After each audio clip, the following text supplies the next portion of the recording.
Good evening, good evening. It's Jazz, it's Frankie, it's Matt, it's West Ham United. Well, Leeds United 2, West Ham United 2. So we're going to discuss the game.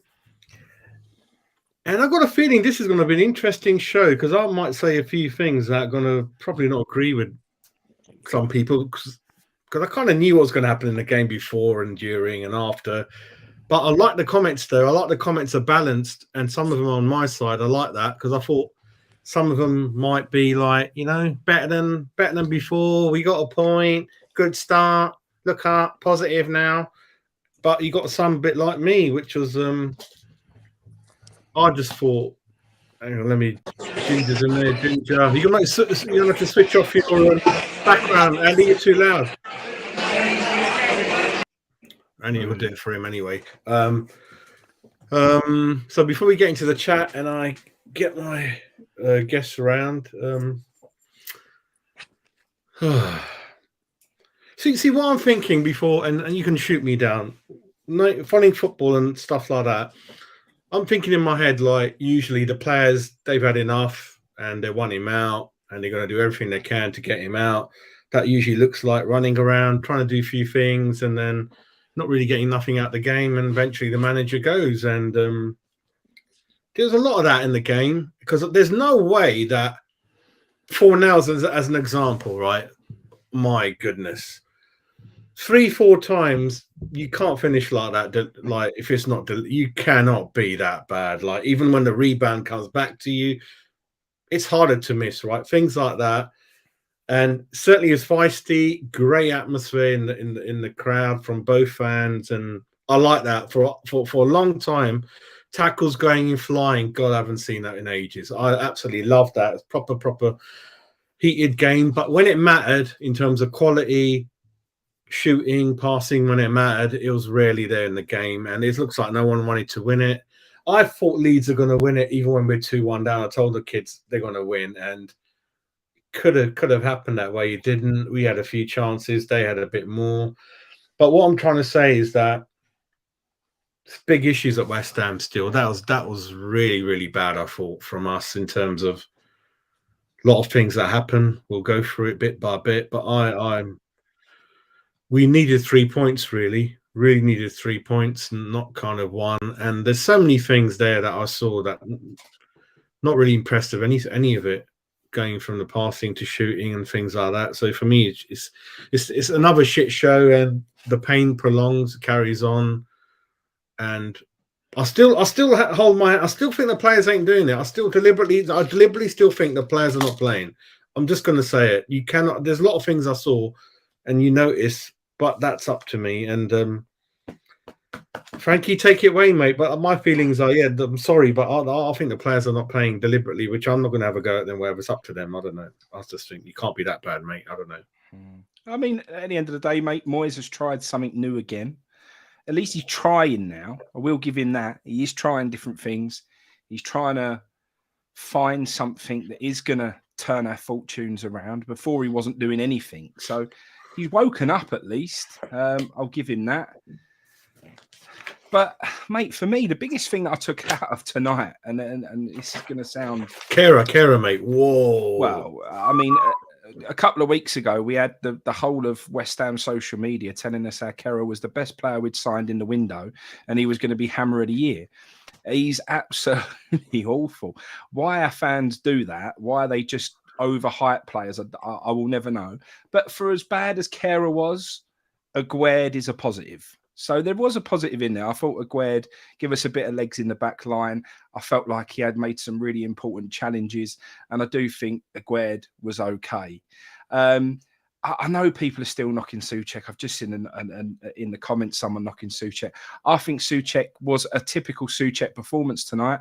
I think if you don't want him to be this world-beating central midfielder who gets up and down and does X, Y, and Z, mate, he won so many aerial duels at the back, cleared the ball out at times. I feel like he was pretty effective. I certainly feel Souček had a better performance than Fornals, but people were telling you how fantastic Fornals were in the first half, which I cannot get my head around. It's just, for whatever reason, this modern day type of football people love, you know, someone who's a little bit tricky and has got a pass in them and whatever else, and that's what they think Fornals. But for me, Souček had a much better performance than Fornals. I think Fornals was awful again. I thought we saw tonight exactly why Fornals got dropped, to be perfectly honest with you. But Souček, you know, he did okay. You know, solid enough for me. But what I took from tonight, mate, more than anything else, was Leeds' performance and the way they knocked the ball about. I saw exactly what I want to see from the team that I support.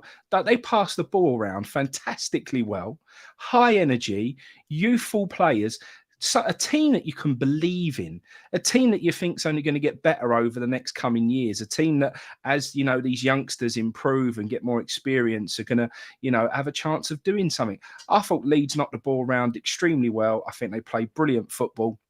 If I was going to pick a style of football that I want West Ham to play, it's that style of football, mate. They knock it around really well. Triangles, they're well drilled.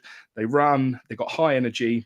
They're exciting to watch. I really did enjoy their football, to be honest with you, mate. So, you know, from our perspective, I thought they passed us off the park in the first half, and we got out of trouble by getting a penalty just before half time. That's what got us back in it. If that penalty don't come, you know, I think it's a very different game. That got us back in it. Straight after half time, obviously, Scamacca pops up. It shows you if you get the ball into his feet in and around the area, the man's got ability. You know, at the end of the day, you don't finish a shot like that from that sort of distance if you ain't got something about you, mate. So why we still believe that the answer is getting down the wings and floating balls over to him, I don't know. Because just because he's a bit of a lump, that is not his game. He's used to feeding off people. He fed off Raspadori when he played with him. He likes the ball at his feet. And if you put the ball at his feet, the man will put the ball in the back of the net. Similar to what mistake we made with Haller. We've got to get it out of our heads that he is, you know, an aerial dual winning centre forward, and actually he is someone who put the ball at his feet, mate. He will get your goals. So yeah, I think we saw that. I think we are seeing a bit better from Paqueta. I think Paqueta had his best game in a West Ham shirt tonight, mainly because he's playing where Paqueta should play finally. So I think Moyes has finally woken up and realised where you need to play Paqueta. But other than that, mate, I think it's the same old story. Bowen's still ineffective, you know, other than a wonder goal from Scamacca. We're struggling to score from open play still. We're still not effective from set pieces. You know, he decides to bring Antonio on, and I don't get that. You know, he brings Benrahma on. A lot of people feel Benrahma should have started over Fornals. That pass Benrahma put in at the end, while you could say it's a bit unlucky, Benrahma never puts it on someone's foot, does he? Do you know what I mean? Every pass is an almost pass with Benrahma. Do you know what I mean? He can never actually pick the man out. So it gets frustrating. It just a lot more of what we already knew, other than the fact that before the game, Declan Rice stands there, gets him in huddle, points at the away fans, come on. For me, that's just doing what you think you should be doing. That's all for show. I don't really care whether you're pointing at the fans and saying, come on, do it for the fans.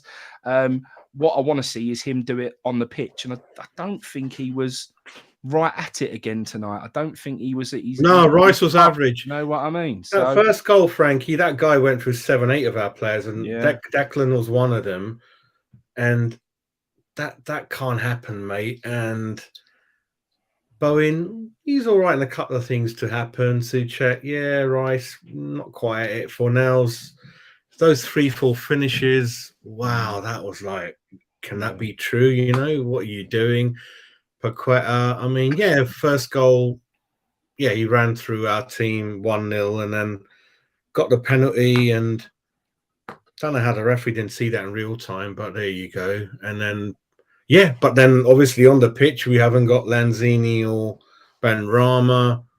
I didn't know who's going to take it. I do respect the point, mate, right? I do respect the point, but this is one of those results that if you go and win your next Premier League game, tonight was an okay result. If you go and lose your next Premier League game, it's a poor result. You don't want to, 1 point out of the 6 is a problem. 4 points out of the 6 is acceptable. So that's where I am with it, mate. It's one of those iffy results that, if you do go and win your next game, then it was a good away point at a tough away ground. If you go and lose your next game, it's an opportunity missed. So, time will tell. For me, it's not good enough because the next 5-6 fixtures are hard. Matt, before you start, have a look at Tony's comment. Moyes must go now. That was shit. But yeah, let me know, Matt, how you felt, mate. How are you feeling, mate? Disappointed, mate. Disappointed. For once, it looked like we might get a stroke of luck, penalty, and obviously the poor ball by Aronson to give Scamacca the chance, like Frankie says. I mean, hopefully tonight's game will shut up some of the Muppets that are saying that Paqueta and Scamacca are not good enough. I mean, okay, they're not playing well enough. That's without a doubt. But to say they're not good enough for us, I mean, that's no, that's silly. Listen, I'm just no, that's not. Yeah. There are people saying that, mate. There are people saying, and I mean, you don't get to be a Brazilian international, Italian international if you're not good enough. And I agree with Frankie. The same thing is that we don't seem. When you watch us play, 90% of our play goes to the outside. We almost never go through the middle. And look what happened today. We got broken down twice through the middle. It's when you've got quality players who can play that short 1-2, and you've got guys like a Scamacca that can get a shot off, a Paqueta that could get a shot off, even a Benrahma that could get a shot off. Playing through the middle is effective. It's really, really effective. But like Frankie says, we have this obsession with getting in big strikers like we did with Zaza, like we've done with Haller, like we've done now with Scamacca, and try to play an aerial game, try to just cross it into them. That's not the way we need to play. And it's really frustrating because without a doubt, I mean, apart from the attacking threat, Scamacca, that was the highest intensity I've seen him play. I thought he was really good with the press. I think Paqueta also was really good pressing, a lot of intensity. And we brought off Scamacca to a walk-in Antonio. I mean, absolute shocking substitution. I mean, whatever Antonio's done for us and has or had in his moment has gone. The magic's gone. I'm sorry. I love the guy, but today he offered nothing. Poor Downs came on, and Downs, the game ran past him. I mean, can't blame him because I like the kid. He's young, but the subs just went wrong. I mean, Kera, we're not even going to talk about it. But I just think Moyes had the chance to really capitalize on the stroke of luck that we just needed. We just needed that bit of luck go away. Well, Matt, Dan's only come on after 80 minutes. You can't knock him. He only come after it, and he put his foot. This is a game to smash these. And again, I'm such a git. I just want to say one thing to you and Frankie.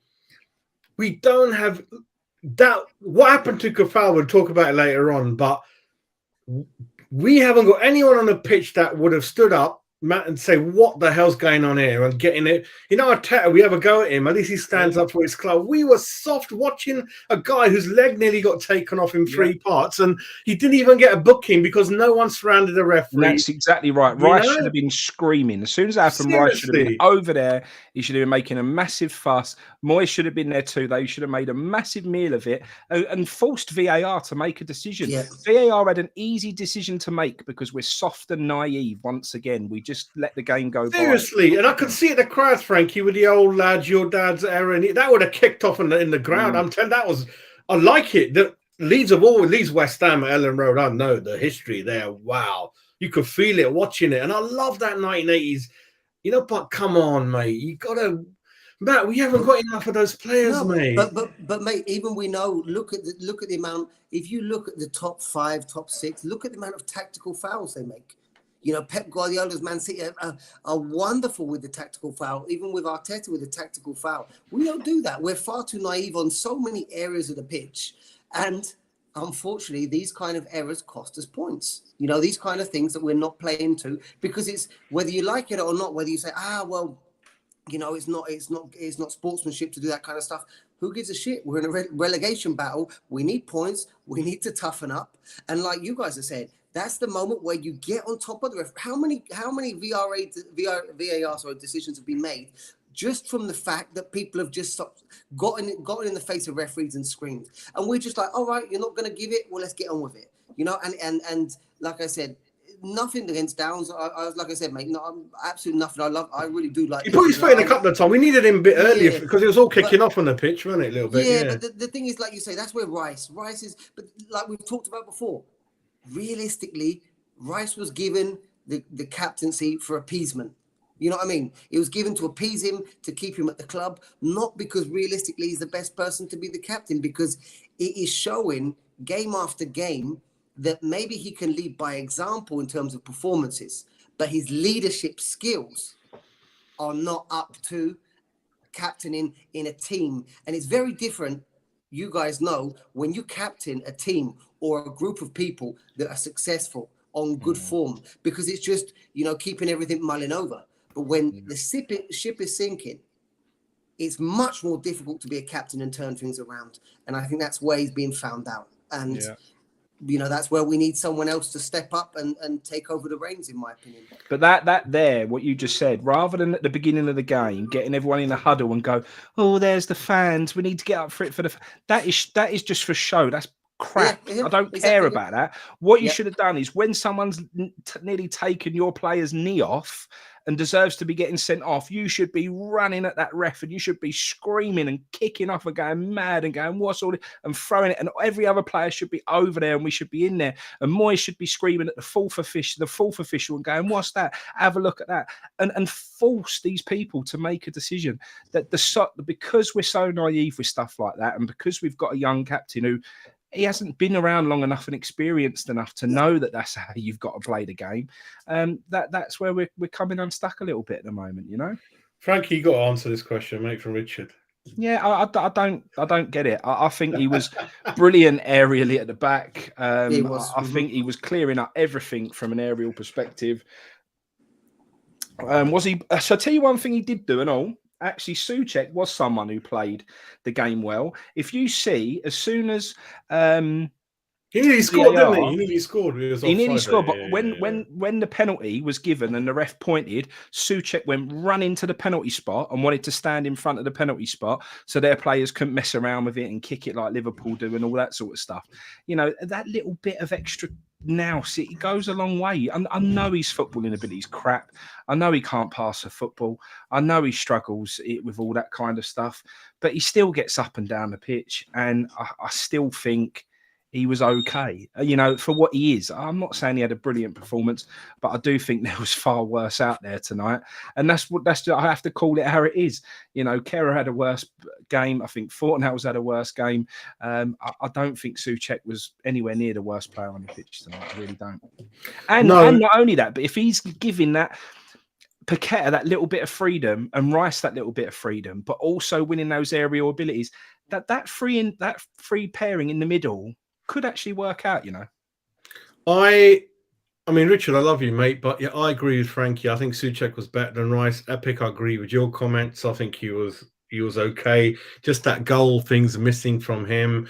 Fornell's finishing, mate. That's what it's got to be deliberate. You can't be that bad, can you, Matt? Well, the thing is, mate, I think a lot of the issue with Fornells is psychological. I think he just gets.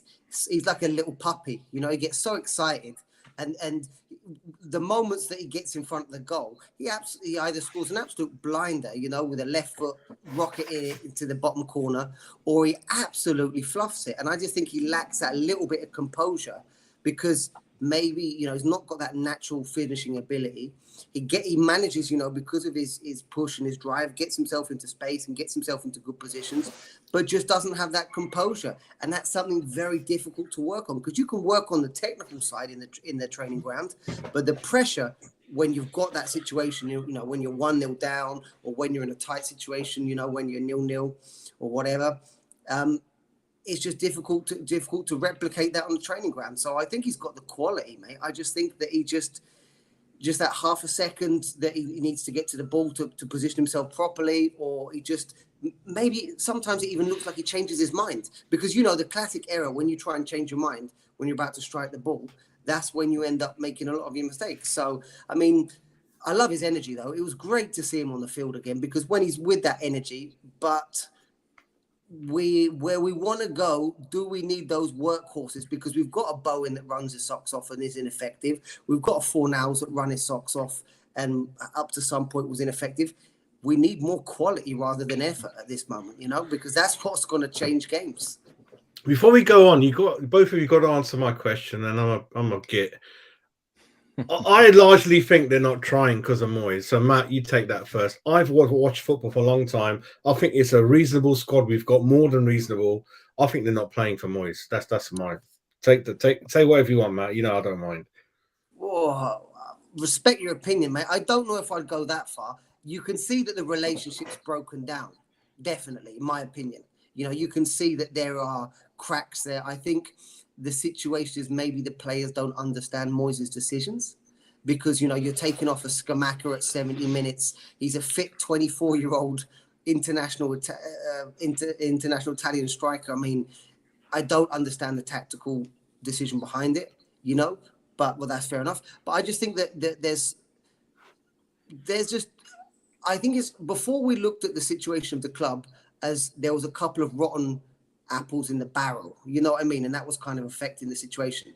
I think we can say now it's got to the stage, and I think Moyes has maybe created this, that the barrel is rotten instead of the apples. No, I think they're all good lads, but they've just had enough of him. They're really exactly. They've carried on this long with that shit. We recognised the shit a long time ago. That's what I think. I think the barrel is rotten now with Moyes. I think that because I think his obsession with playing certain people, and not to jump on Souček, but there's other ones in terms of Bowen, and other guys that have been selected. Fabianski, even though he made that wonderful save today, I mean, there's other moments that you couldn't justify his starting because of some of the ones that he's let in that have been. No, Matt, tell me one thing. How the hell can Souček's 10 goals a season dry up like that?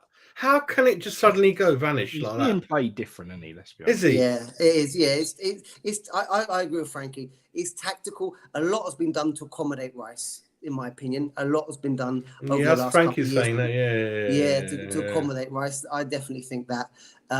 So Souček is not playing in the same position. I mean, and to be honest, the litmus test for Souček, if he lasts that long, Jazz, is if he's around when Rice goes. That will be the litmus test for Souček.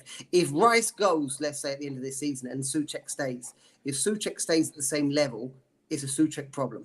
If we suddenly get back and see a Souček of 2-3 years ago where he's getting 10 goals a season, we have the perfect example that it was a tactical issue, I'll tell you one thing, if Rice is going, mate, one player you definitely need to stay around is Souček, because while you're bedding any new player in, I know people are all calling for him not to play at the moment and all that, but I'm telling you now, if you get rid of Rice and you want to bring in a replacement, having someone who knows the team, who's been around a bit, and that's going to be so important. Can you imagine you lost Souček and Rice? That's your entire midfield that we've had for the past however many years is gone. That would be a bad place to be. I think. Again, Richard, Benny, I've decided on him. He's not good enough. I've decided on him. I've had enough. I've given him enough time. If we can afford the luxury of having on the bench, and we can afford, I'll rather recycle the cash. That's my decision on him. Frankie, do you think the players in large part are not trying anymore, mate, for Moyes? I do think they're very disillusioned. I think we've had the gripes coming out that they're saying that some people have been falling out, not agreeing with Moyes. If the press is saying it's 1 or 2, then it's probably 4 or 5. Like that, it gets underplayed, that sort of thing. So if you've got 4 or 5 players in there who don't agree, and that's likely to be Scamacca because the way he's used, it's likely to be a few people saying Fornals, not sure, but it's certainly Souček, it's certainly Soufal, it's certainly Benrahma, and then we've seen that again tonight just by being totally dropped, Benrahma, which was a weird. But Moyes couldn't wait to do that because he's been coming out and crucifying Benny after every match and saying it's his fault and X, Y, and Z. So even though we're seeing it as, look, has he been our best player? Everyone's saying hammer of the year. For me, he's no hammer of the year, Benrahma. I don't know where we get that from and why we go so far with that. But what I would say, he has been the player who's been the most consistently up for it that I've seen. And that's almost because he's going against Moyes in the other way. He's almost like sticking 2 fingers up to Moyes and going, I'll show you that I'm good enough, and I'll show you that I'm whatever. So again, you don't want the player who's consistently performing at the highest level to be doing it just because he wants to stick two fingers up against your manager. So I don't get that. So yeah, it's a tough one, mate. Isn't it? We have managed to be still at the bottom three somehow because of the other results to where they went. Yeah. So we're kind of still out the bottom three. I think we've got Brentford away, FA Cup, Wolves away.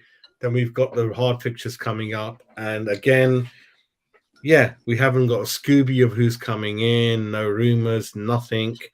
It's unfortunately the FA Cup is done, and it like gone, the last thing we mate. need is any more. But this is again why people are going, oh, Moyes will want to. He may do poor in the league this year, but he'll win the Conference League. Mate, the board will soon start telling him the Premier League is your priority right now. That Conference League will be put on the back burner so fast you won't believe it if we are in that relegation zone or in and around it. So it's got to the point where some people are actually saying that the board, like, they don't really care about going down, and it doesn't. I mean, of course it matters, but what it certainly doesn't mean the way this trend is going is that whoever comes in, he ain't get a chance to buy anyone in January.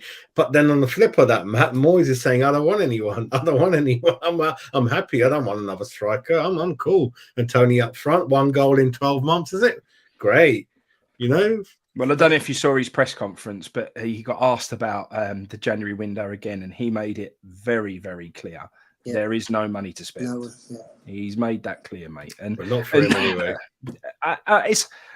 It's a little bit harsh when you turn around and say, you won't give him another penny because the players he's brought in. I still don't believe he brought them in. I still think the Sullivan signings. He's finally working out how to use Paqueta. He's finally. Well, I don't know whether the penny's dropped with Skamaki yet. I think Paqueta can't be his player, Frankie. He can't be his player. He's not his player. Downs, he never wanted round him. He wanted a Nana. I think he wanted a Nana. Yeah, I'd agree with that. I would say the players that we'd been linked with that he wanted, Nana was one of them. I think Matty Cash was one of them. He definitely wanted Matty.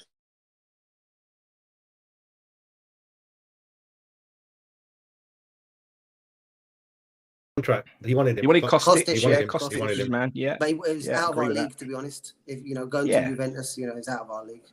But like I said, Matt, if we offer a little bit more, get it early before anyone, you can get it done. But we wait and wait and wait and wait, and then it's going to happen, isn't it? Yeah, it's what we're used to. It's what we're used to. But I still think the scary thing is that I've been saying it for a long time. When it comes to our strikers, I genuinely think Moyes is happy with Antonio, or has been happy with Antonio.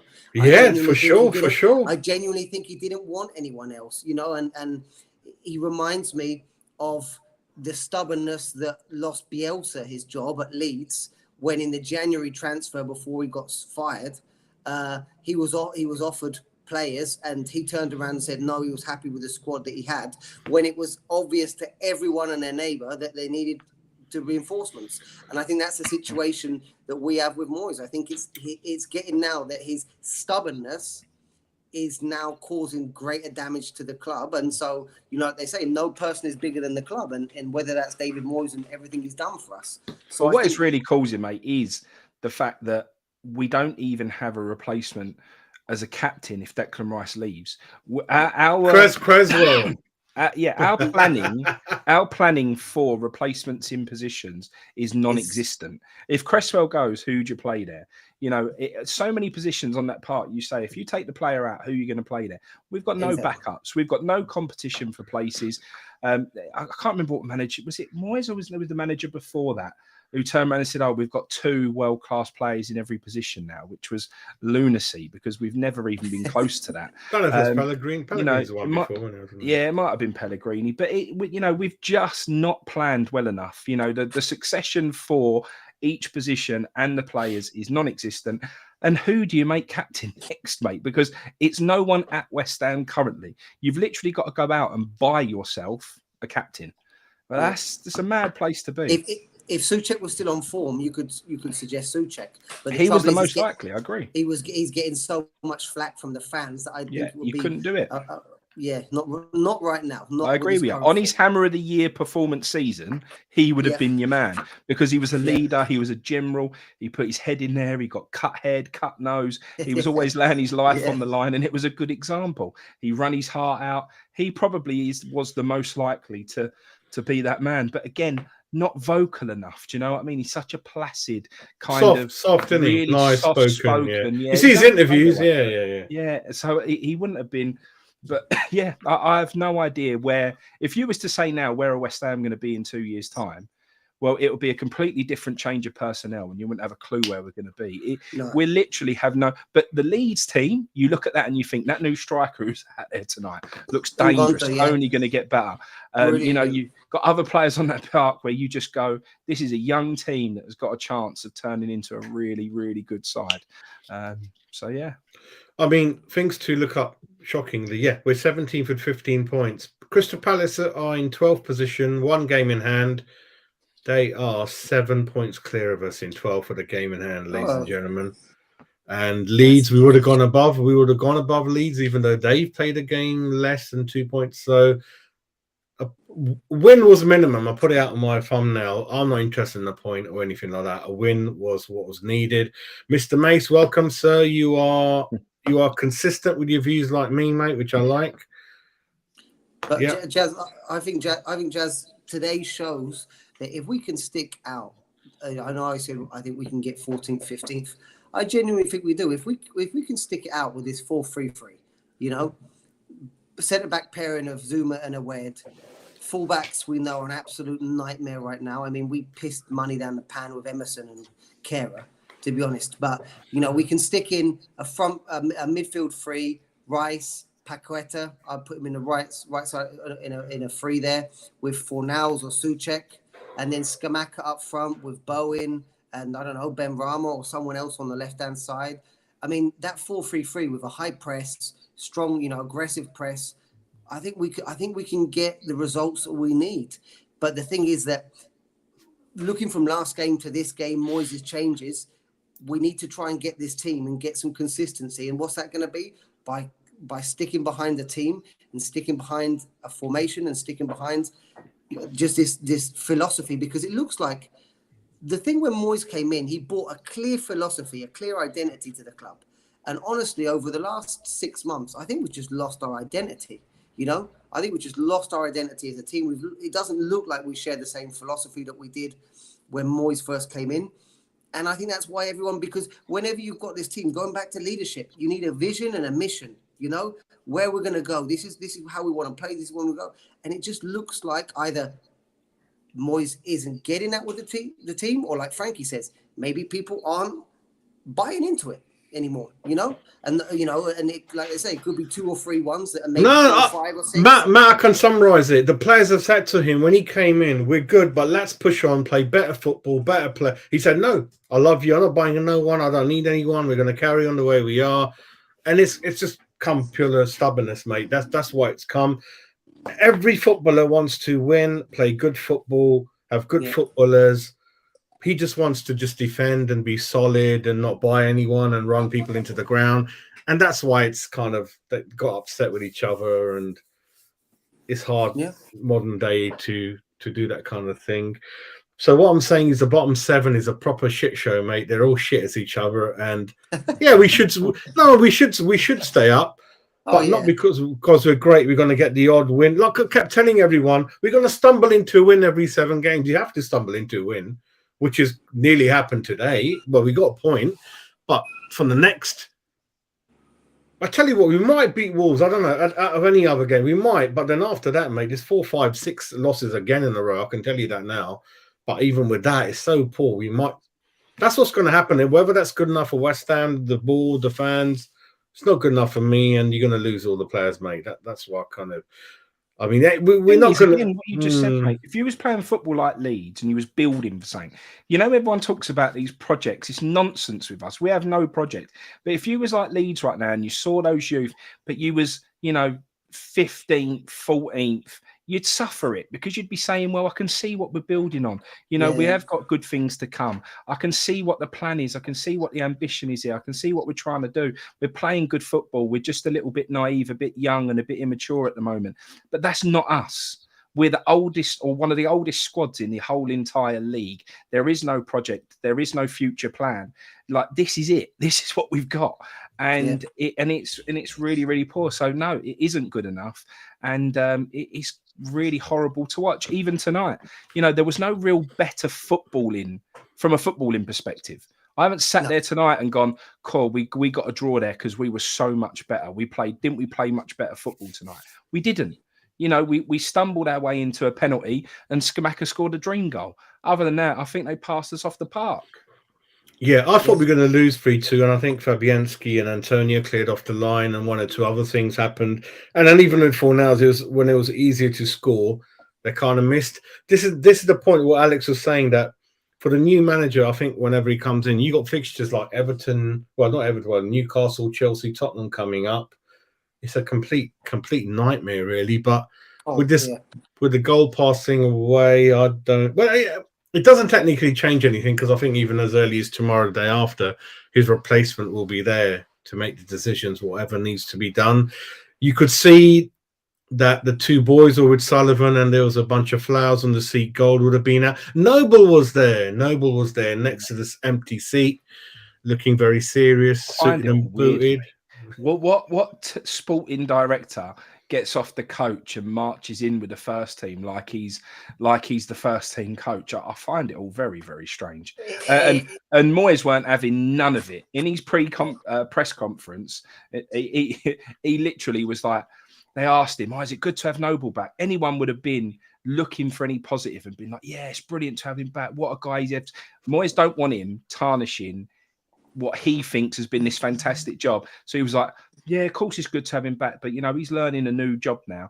You know, that's what he's here to do. He's here to learn. He properly downplayed Noble's influence, as if to say, it won't be because of Noble that we do better. It's because of me, because I'm the main man. You know, he won't let anyone else take any credit for anything, that bloke. I'll tell you that now. And I think we'd like to clarify at this stage, please tell me if I'm right. And some people, Noble's going to take over. He hasn't got the badges to take over any club or anything like that, as far as I know, isn't it? He can't take over the club manager. So, yeah, we're just claiming, he can't take over Moyes or do anything like that, or number 2 or whatever. I'm not sure. But that's Kera. Yeah, Kera, mate. He, he can't mark anyone. He's all over the pitch, mate. Avram Grant was a funny one where, Martin O'Neill said no and they stuck to him, which was a complete bad decision. And we kind of saw what happened. We'll see, mate. We'll see. We've got a point after 6-7 games, and God, we don't know where we stand with what we should get. We almost look scared to win, you know, because even when we were 2-1 up, you know, I mean, we just look like, we're just nervous. I think we've just got out of, you know, when you get on a bad run of form in any sport that you play, you know, and you get to that stage where you're finally thinking that you're going to turn it around, and you start doubting yourself. And I think that's what we do. I think we've just got this kind of learned helplessness. We've kind of, like, you know, this condition that we're developing, and I think that we're really struggling. Because even at 2-2, they looked like they were going to win. Like you say, they looked like they were going to win the game. They were the ones that were turning the screws at 2-2. You know, I know the substitutions didn't help, but that's where you want the guys to come off the bench and just give us that stability, or give us that turn of pace that's gonna look to get that third goal, because we've got the play. I mean, for Christ's sake, we've got the players that should be able to beat Leeds. You know, if you look at it on paper, and I know football can't be explained on paper, but it really is a really tough situation. And it just sometimes hits you, doesn't it, the reality, and just thinking to yourself, we're playing that bad against a team like Leeds. Christ. But Matt, history tells you, Matt, in the position we're in and the mental state the players are in, you don't turn this around unless a new manager comes in. That's the only way. You carry on this way, you're not going to turn it around on the same manager, same coaches. Nothing's going to. This has been going on for 1 year, 1 month now. This what we're arguing about, You know, the same formation, same players, same stuff, and arguments in the window. Who's bought who in? Why are you buying a skillful player, but you want him as a CDM or blah blah? You know, examples. No, history tells you you're not going to change this around. I can't think of it. I know Brendan's picked up a bit. I mean, they've been 13th now, but I don't know. They're a very unique relationship with the owners and him, but he hasn't really spent any of that money that's coming. I mean, me and the kids were calculating that Maguire, Chilwell, Fofana money, lads. That's about 240 million, Frankie. They haven't spent any of that. You still got Vardy coming off the bench. But I'd rather have him than Antonio coming off the bench anyway. But that's kind of so. Yeah, but to be fair, and I agree with you, but they have built a £200 million training complex that gives them one of the best in the world. Exactly. Sometimes you've got to invest in infrastructure, mate. Yep, my wife's brother's got a yard up there, and he said you got to come down and see it. It's something. Mr. Mace, yeah, I know. Yeah, I love using that word, cursed, and I think bloody how many times have we messed up? Well, talking about cursed, gentlemen, what's your views on the Cornay medical things coming out last 2 days? Well, I heard he is a massive hypochondriac, and apparently when he was at Burnley, he used to, even if it was the tiniest knock in training, he'd walk straight off. He'd say he needs to rest, and he barely trained, barely played any matches. Apparently, he is just a bit of a nightmare, and he's had to go to some French doctor to diagnose this mystery condition that he's got, that this doctor's only seen once in or twice in 20 years or whatever it is. Stinks to me of us just being taken for an absolute ride, mate. He clearly don't want to play football. He clearly wants to sit on his arse and take his paycheck, and that's it, mate. So, and we've just ended up with a nightmare there, haven't we? Yeah. So what does that mean? An operation, and that's the end till what? Next September, October then? Yeah, I guess and so. He's young. I mean, the thing is, I mean, and he looked lively in the Europa Conference when he was up there with Scamacca. He actually looked quite lively and gave us, quite a different option. I was quite excited about it, to be honest, But like Frankie says, if that's the situation, then, well, it's a sad thing to hear for a 26-year-old, because, I mean, maybe someone coming at the end of their career to pick up a few quid, like Carlos Sanchez or, those kind of guys that have been around historically, Freddie Ljungberg going back. But he's a 26-year-old kid, he's at the height of his career. He should be wanting to get on the field. And to be honest, West Ham at the start of the season were a perfect springboard for his career. Obviously the season's turned out a little bit different, but well, maybe it's just one we're going to have to write off. Yeah. Noble, mate. Yeah. I know what you mean. Trying to, in between the fans and the manager and the owners. It's undermining. Noble's situation is very undermining. If I was a manager in Moyes' situation, I'd probably end up quitting. It's definitely a tactical move by the board. The point on that comment you just had up then, Jazz, with the we stop the rot, a point at Ellen Road. The problem with that is, at the moment, we're averaging just under a point per game. That will leave us with 35 points and likely to be relegated.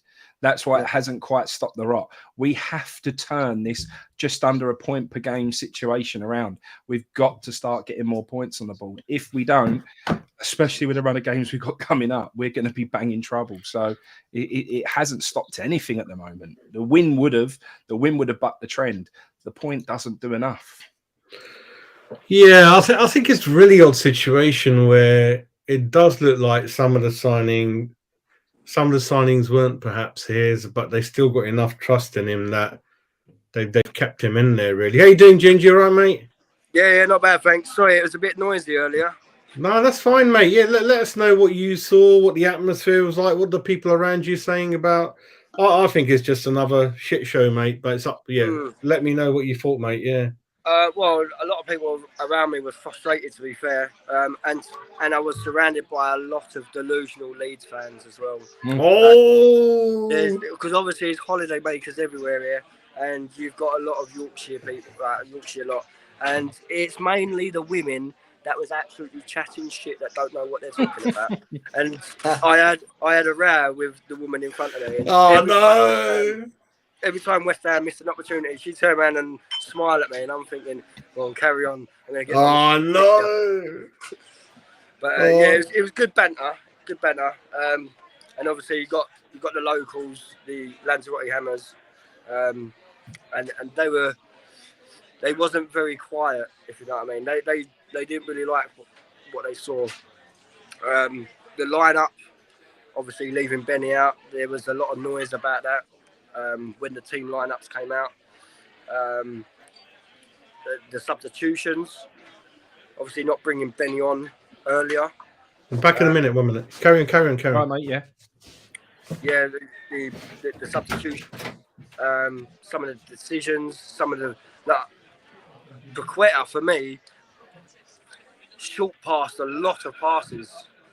He does that. He's got that in him to do that. He does do that. And it was just frustrating. I think Leeds were there for the taking, and we didn't. Oh, to be fair, that's probably the best I've seen us play in the last few weeks overall. But that's not saying much. Yeah, maybe. No, mate, it's certainly an improvement on where we were. And like I say, Moyes is trying new things. He has woken up and realised that he's got to try something different, or otherwise we are in trouble. So I'm glad that he's trying different things now. He's trying different players. He's trying a different system. I am glad that he's trying to do something. I don't know. I kind of feel like that first half against Brentford might have been a little bit better than what we played tonight. I don't think we were good tonight. I think that we were pretty poor. I think there was some... I think Aguerd for me was the biggest positive. I think he made a massive difference at the back, even though we conceded two. I still think he adds a bit of legs to our defence, which is desperately needed when you've got Dawson and Bonner in now. So, yeah, but all in all, I don't think we were particularly good. I think we got lucky. We're not lucky, but we're fortunate to get a penalty just before half time, put that away. And then we were fortunate for Scamacca to bury one out of nowhere. We didn't make that goal. Basically, Aronson's given the ball straight to Scamacca on the edge of the box. He's turned and banged it in the bottom corner. We didn't make the goal. We didn't create any of our goals. The goals just came out of nothing. So I still think we're really struggling to create chances. I don't think we look like scoring from open play still. I still don't think tonight. I think Leeds looked dangerous from set pieces. They had a plan for every set piece. Every set piece, they had something they'd been working on. What are we working on? I always see Dawson do this or do this. But what changes every time the ball's floated in exactly the same way to the exact same position, and it's the same outcome. They just clear the line. So I don't know, mate. For me, don't get me wrong. Respect the point. Like I said earlier, I think if we win our next game, it doesn't look too bad. I think if we lose our next game, it means we're still continuing that less than a point a game trend, and it means that you'll go down. So. Yeah, it's who is it next? Is it Wolves or Everton we got next out of Wolves, I think. Wolves. We were quite fortunate that Villa ended up equalising because they went 1-0 up. Yeah, we're in the bottom three, weren't we? Otherwise, we were second from bottom, mate. At one point, second from bottom. That's how bad it's getting. It's very, very, very tight down there now, and this is where we need to start picking up performances, or even if we're just picking up results and points from somewhere. That's what matters is the points, but we want to see the whole team performance improve vastly. A couple of good things quickly. I like the penalty from Paqueta right in the corner. It was a right penalty, it's good. Good goal from Scamacca. We know that, like Frankie mentioned, he's got that in his locker, but obviously doesn't get enough, whether it's the tactics, whatever, doesn't get enough chance. But Ginger, do I answer my question? I think the players ain't deliberately playing up to 100% because of Moyes. That's my feeling. They're not Fornell's chances like that and other things. They're not playing at full throttle, mate. I don't think. Fornell has frustrated me. Because, like Frankie said, and I said to you boys on the group chat on WhatsApp, we were very fortunate to get that penalty because we actually played on and we had the advantage. We created the chance as a goal scoring opportunity, and he had all the time in the world to have a shot. He's had the shot and he's P-rolled it wide. So, therefore, for me, that's not a penalty. but the actual foul on Bowen is a foul. Is a penalty, but we played on and we played the advantage. Like you said, if Fornal scores, does the game get brought back and does he give the penalty? Exactly. So. Yeah, and I think Fornal's done that quite a few times. I think the next time after that, he had that double shot where both shots were going. Yeah, oh my God, in the same direction, mate. That's it. So he had the first shot of that scenario, and it luckily came back to him, and he'd done exactly the same thing and cut across it. And obviously Skamaka was in, I think it was Skamaka was the closest player, but he was in an offside position, so he couldn't go for it, he couldn't touch it. And it just highlights how poor Fornal's shooting really was.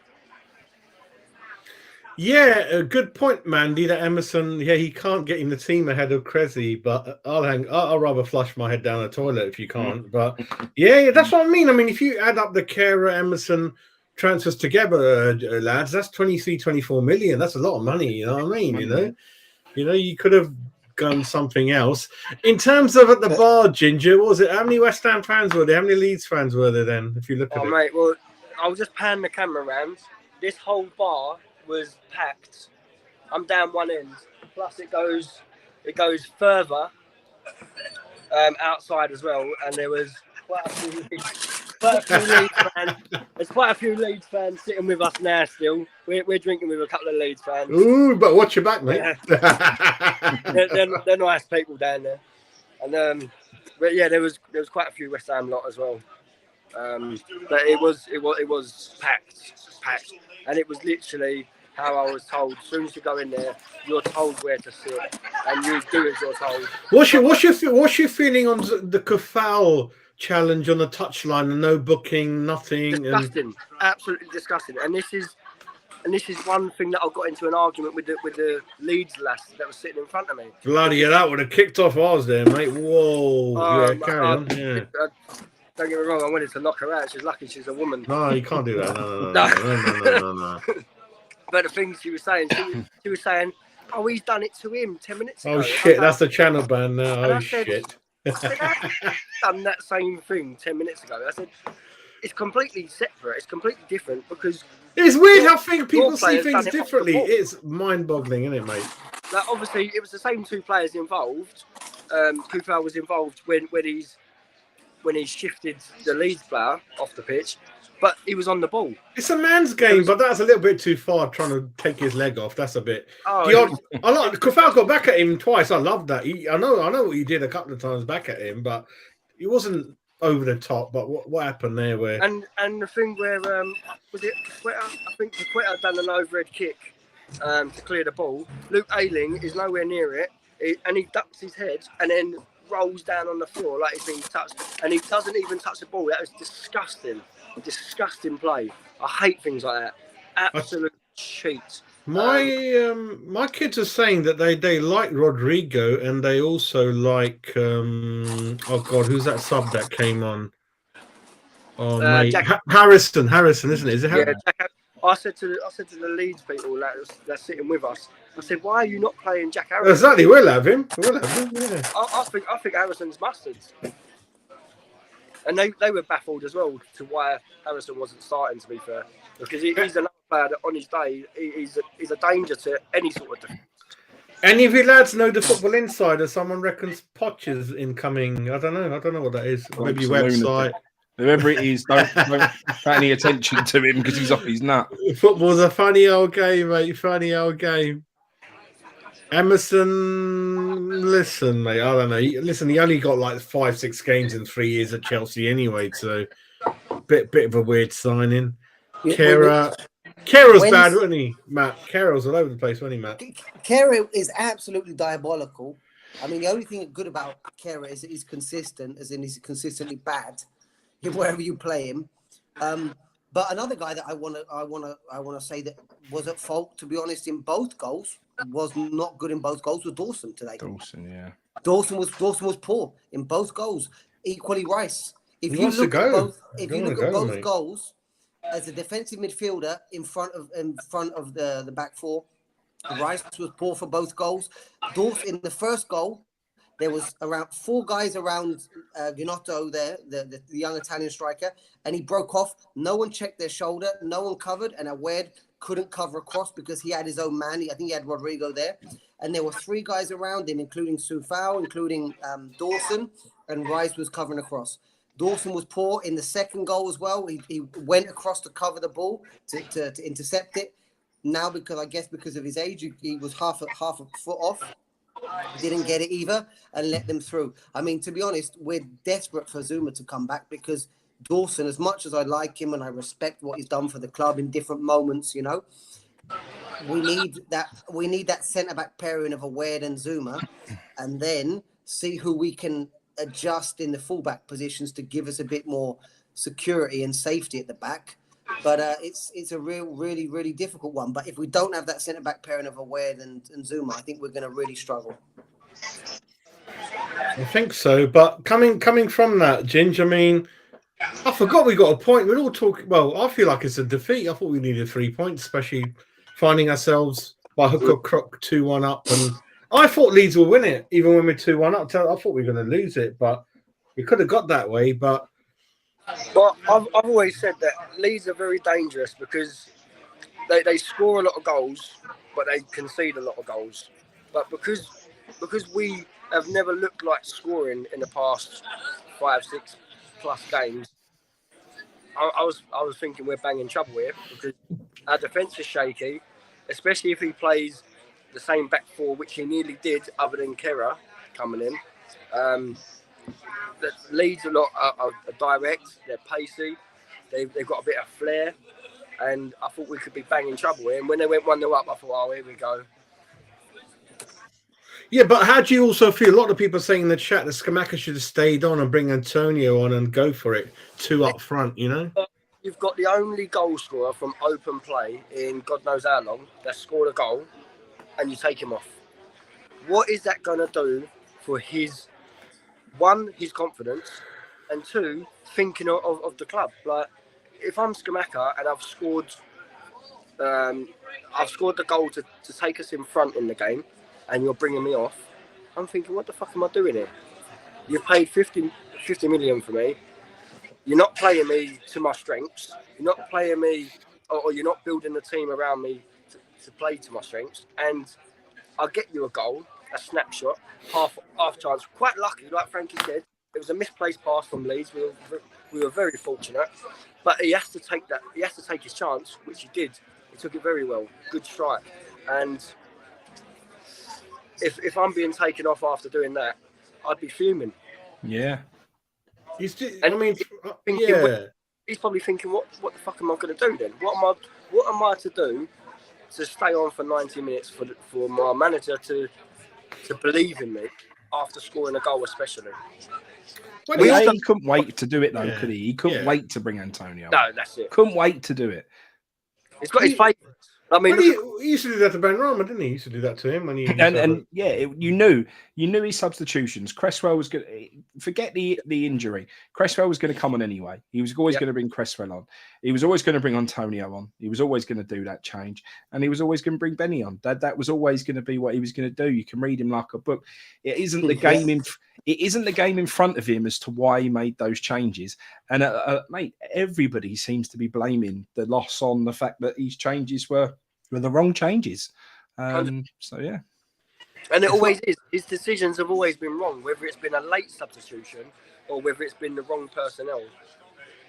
And it's been like that all season, really. Well, the thing is, even like a good point Alex put up, Ben Johnson.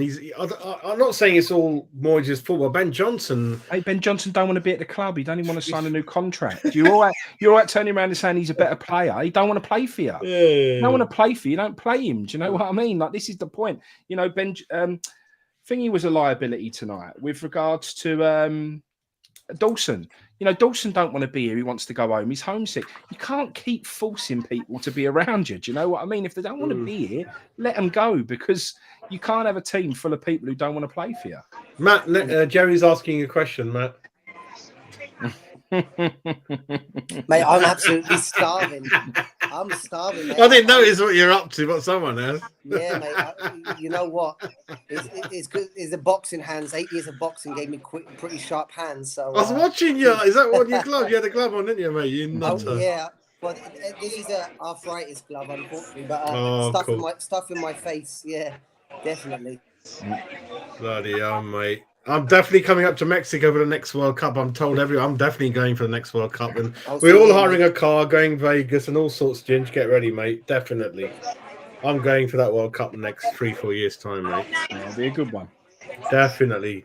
Always wanted to go to that the Guadalajara stadium that hosted a 1970-1986 World Cup final, mate. Definitely. A lot of history there. Matt, I was watching the old 1970 semi-final Uruguay-Brazil the other day, because of Pele and that. That's a feisty game, that one was, wasn't it, Uruguay? My goodness. Yeah, well, I mean, they're certainly a special type of team. And I mean, especially for a country with such a small population that seems to just be able to produce and churn out footballers. Right, we're getting rumours of is that the Celtic manager, this guy? Is it? That is one of the worst moves we could make. He's not done it in any big league. I don't know nothing about him. He's basically gone to Celtic in a league that's a 2-horse race, and he's winning the 2-horse race. Other than that, he's not done anything. Right, he's definitely going to be our manager then. Definitely. Well, yeah. Well, that's the thing about Scottish football. It's always going to be Rangers and Celtic. Yeah, well, we saw Gerrard. Piss poor, wasn't he? Really, both of them. Definitely. I'm not going to go into no man of the matches or anything, but I will stick by. I think the players are not trying 100%. They're sick of him, and this is just dwindling on. This is just painful for me.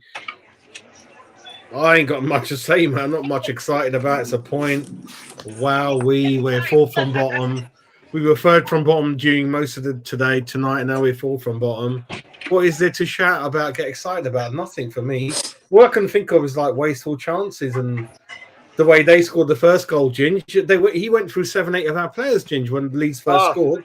We were like non-existent there.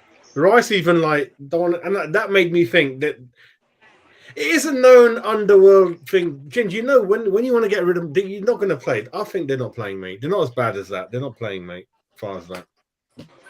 No, they don't. No, they don't look like they're playing for each other. They don't look like they're working hard and they've got the desire to play. And it's very, very frustrating to watch because they're not doing the basics and they're not reading the game. They're flat-footed. They're ball watching. They're game watching, and it's literally basics. That's all I can put it down to. And they're not doing the basics. People like us that aren't getting paid thousands and thousands of pounds. We haven't gone to a footballing school, but people like us can see it. And how they can't do it or just won't do it is just beyond me. So it's got to be, there's got to be deeper issues there. Yeah. Are they fed up with Moyes and his tactics? Are they trying to get rid of Moyes? Do they not want to play for him at all anymore? No, I don't think they'll play for him. No, I don't think they're playing for him. It's gone, as far as I know. It's just a joke. I think it's gone. The other thing was Brentford. We're playing on the 7th, Ginge. I don't know if you're going to be back from holiday by then, or will you still be abroad? I'm back on the 9th. So Brentford, that's Saturday, isn't it? 5:30. 5:30, Brentford away, mate. I'll be back in this bar here. I've been invited back because my missus told him I was Ginger Andy Carroll, and the woman behind the bar started calling me Ginger Pele, and she gave me my tab for Ginger Pele. Well, Mr. Mace is giving you instructions, Ginger. Mr. Mace is saying, Jen, you should be clearing the pub out now with some. Oh my God, he's in. No, Mr. Mace. Mr. Mace, what are you saying, mate? You can't say that. No. And why people keep talking about Ralph? You can't hire a guy who's been sacked by the team who's 2 places below you in the bottom 2. Like, you can't take Ralph on, can you? Southampton guy's manager? No, because he didn't do a lot for Southampton. I mean, they got rid of him for a reason. But I know he didn't get as much money. I understand that he's half all right. But that's just, I don't know. It doesn't sit right with me to get the other teams. Matt, are you with us still, Matt? You all right, Matt? Yes, mate. I'm still here. Yeah. Yeah, go on. Go ahead. Closing comments, Matt. Yeah. I mean, like Frankie said, Nice one, mate. It's not stopping the rot. Definitely not. Is it a better result than some of us imagined? Yes, but there's still a lot to be done. And to be honest, what we're going to see now is Moyes' reaction to this. Is he going to keep changing it up, or is he going to give us this team maybe another chance? You know, I know we've got the cup game coming up, but is he going to put this team out again? I think I would start again with this team. Maybe I would stick Benrahma in, not sure. Obviously, we need to look at the fullback situation.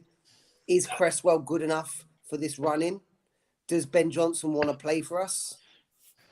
And plus, Ben Johnson's got his issues defensively as well. He's not the wonder kid that we imagined that they would be. How are we going to deal with this defensive situation, depending if there's an injury to Soufal? Because it's blatantly obvious that Kehrer is nowhere near good enough to be in the first team.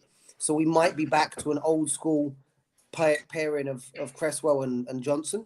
You know, that might be our only option, to be honest. But is that good enough? I'm not sure.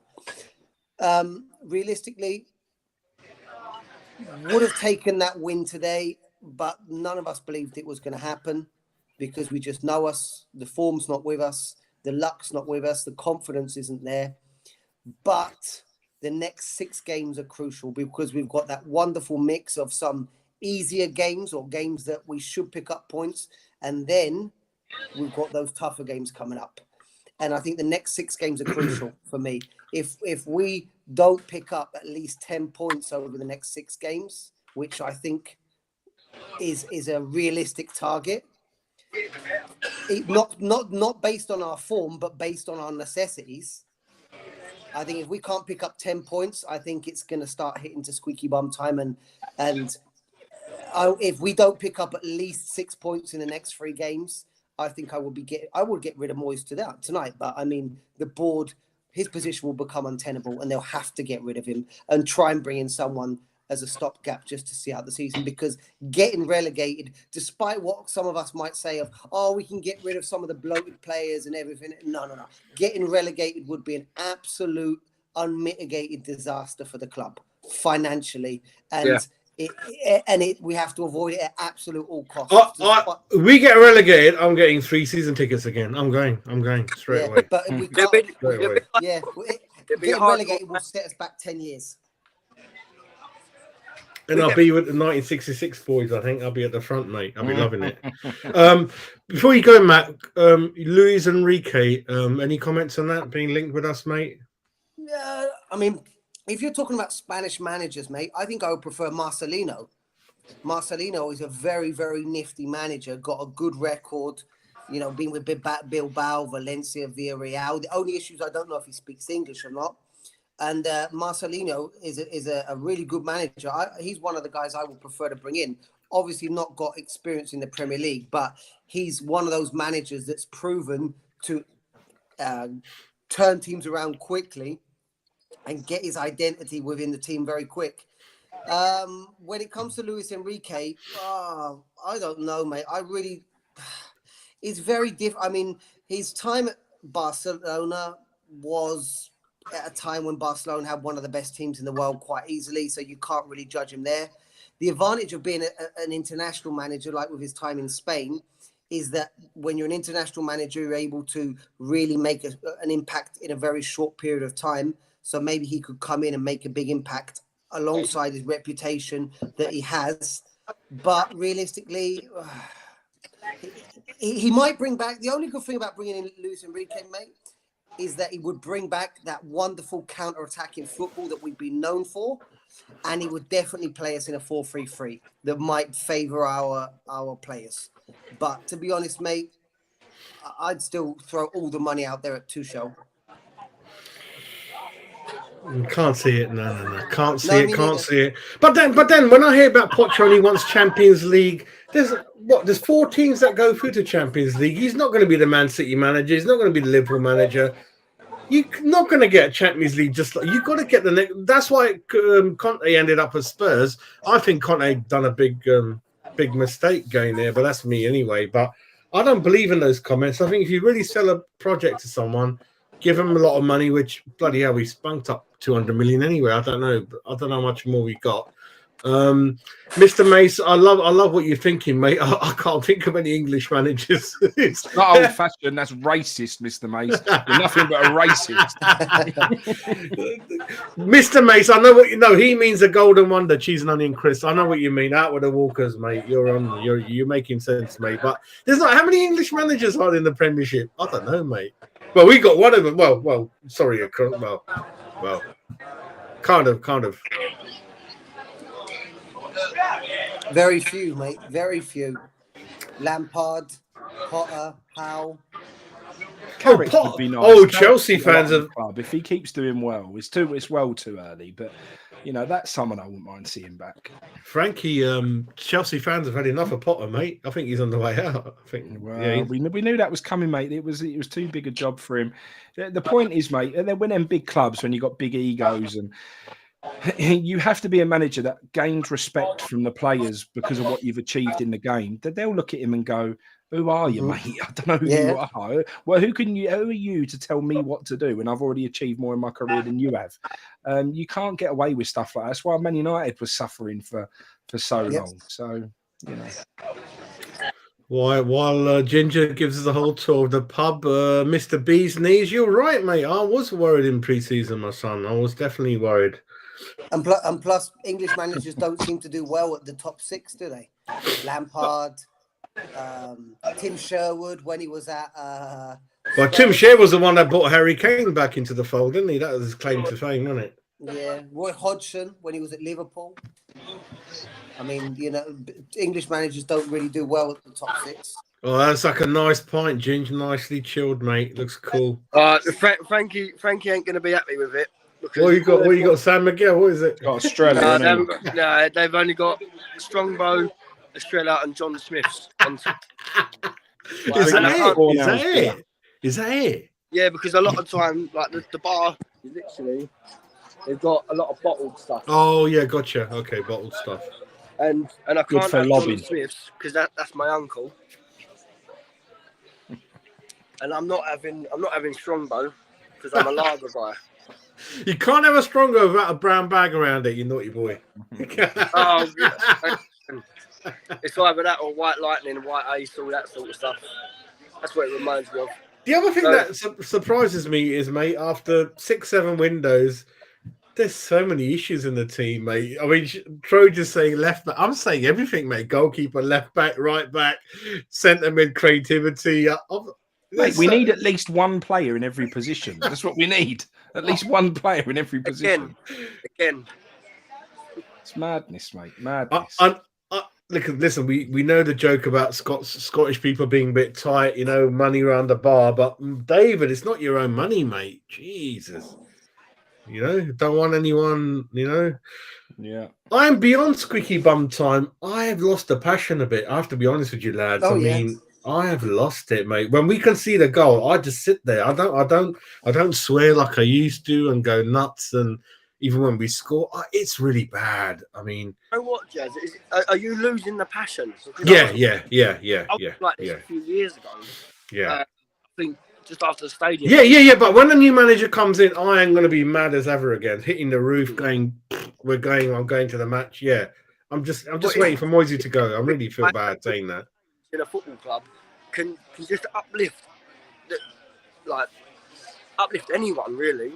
The likes of people that are losing the will to live watching West Ham, losing the passion to watch West Ham or to feel what they used to feel watching West Ham, and a little change here and there can go a long way to uplift any sort of player, any sort of fan. Sorry. Mate, the fans were unbelievable tonight. The noise they made right from the start, they didn't stop making noise the entire game. They were absolutely outstanding for, a club that's suffering like we are on a Wednesday night, cold, wet Wednesday night up in Leeds, mate. That was some following we had up there tonight. So I had 3 tickets offered to me yesterday for 20 quid each, and I said no. It's really bad. I said no, and I would have taken someone's hand off. It's just, David, what have you? Why we just get silly things happening to our club all the time? And yeah, new manager. I used to dream again. I'll just say it the way it is. Pochettino in charge, Spurs, West Ham, the roof. Whoa, mate, I'll be on another level, mate. That kind of thing. But yeah, it's been. I think it was that Sevilla game at home, Frankie's the last time I went. That peaked quite nicely that night. That was quite special. And Eintracht Frankfurt was quite good. Liverpool away. Liverpool. Son. Listen, we're always making the most of what we need to do and things like that. And talking about captains, obviously, yeah, we met Martin Allen, Tony Gale, all those gentlemen. Alex. Yeah, listen, I'm not going to rule anything out whether Poch comes or not. You don't know these type of things and stuff. I mean, you couldn't even tell that the window's open. It's open very quietly. There's not much going on. I think Liverpool already. No, you're right. It's very good. Spurs are about to buy a couple of players. Tottenham, Arsenal want a Ukrainian winger. Arsenal, Chelsea bidding 100 million, 80 million, I don't know, 70 million. Actually, no, I'm talking about 35 million. I think he's worth Ukrainian winger. Just not much happening. Matt, have you seen any transfer window news, mate? Anyone in Mexico we should be buying, mate? No, not really, mate. I mean, I don't think it's the time to get to throw money at people that have no Premier League experience or too much of a risk there. I think it's time to consolidate.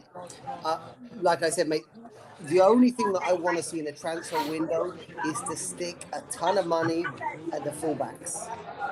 That's what I want. That's the only thing I want, I want solid fullbacks, a good 20-25 million pounds spent on each one, and that's what I want to see, because that's what's going to make a big difference. Like we've talked about many times, the importance in the fullback positions and the absolute shit show that we've got in both the left back and the right back situation. And it will make a massive, massive difference to our team. If we get, look at the difference with Zinchenko right now. At left back, and if he's not on form, then they've got Tierney to come in and change. Their subs are amazing, mate. That Japanese guy came on, great. Yeah, and we've not even got. There's not even one fullback that I genuinely like. Even Ben Johnson, that I think is young, he's got a lot to improve to become a decent Premier League player. So the rest of them, just piss poor. Just to tell you, looking online on the major newspapers, they're all saying Moyes out. All the big newspapers, everything's saying totally missing, stinking. Moyes drops awful signings too late. Kera suffers stinker. Paqueta shines. Fabianski apparently said we stood up well to tough Leeds challenge. Fucking hell, mate. Mate, but do you know what? Jesus Christ. First goal went in and you're getting beat at your near. Didn't even move, did he? Didn't even move for that first goal. No. I know he saved one at the end with a strong hand that he sort of put up in the air, but, you can't tell me he was, the reason why we stayed in the game tonight. No. And his distribution, that's another aspect of the game that is just... has moved on so much. He's an old school keeper. He's an old school keeper with old school abilities, and he's a classic shot stopper, and even that's starting to fall apart at the moment. But his distribution is woeful, absolutely woeful. Can't pick out a good pass, from the halfway line up. A third to 2/3 of the pitch, that kind of magic gap to bring out and break the lines. He just can't do it. And I'm not saying I've seen Areola that he can do it all the time, but I'm definitely sure I will put money on the fact that him having better distribution in general than Areola, than Fabianski. And it's just these key aspects that we just haven't thrown money at, or in the case of goalkeeper, we have thrown money at, but something has obviously gone wrong there, that we're just not using what we've bought in. I think Matt, what it is, like you said, when you suddenly... Like Frankie's is partially right. When you stumble across something that's working, right person to come in when he did, just add, improve, challenge those players, and he just did. No, that's all I want. First 11. I'm not gonna. Why would you do that? When it's amateurs like us, we know, like, gone, mate. The board up behind you, got long-term contract, more money, spend it, spend it, spend it. No, I don't want any strikers. I don't want anyone for 2 years. I'm fine. What the hell? Who thinks like that, you know? I mean, that's the one thing I used to love about Harry Redknapp. As a kid, like, I used to love picking up the newspaper saying, we're going to be linked with someone, we're going to buy some. Harry's never used to stop. 30 people coming in, 35 leaving. I used to love it. I used to love it as a kid. Transfer just keeps you alive. And Harry obviously was the extreme version of Moyes at different ends of the scenario, and that's why Terence Brown. So when Harry got the sack, the story is he walks into the boardroom at the end of the season, and Harry's like, I need another 60, 70 million, and I think it's Terence Brown. He goes, no, Harry, we spent a lot of money, especially the Rio money. We've wasted that big time. And we can't, you know, we not really had a good season. We can't defend, and we got to go. And that you know, Harry just couldn't stop. He wanted to buy 3, 4, but the way he used the Rio Ferdinand, I think Titi Kamara, Scott Minto, a couple of the others. The only one we all cherish a little bit was Christian Daly, wasn't it, Frankie? He was a little lovable rogue, wasn't he? Yeah. Christian Daly gave it. Like him, to be honest with you, mate. Yeah.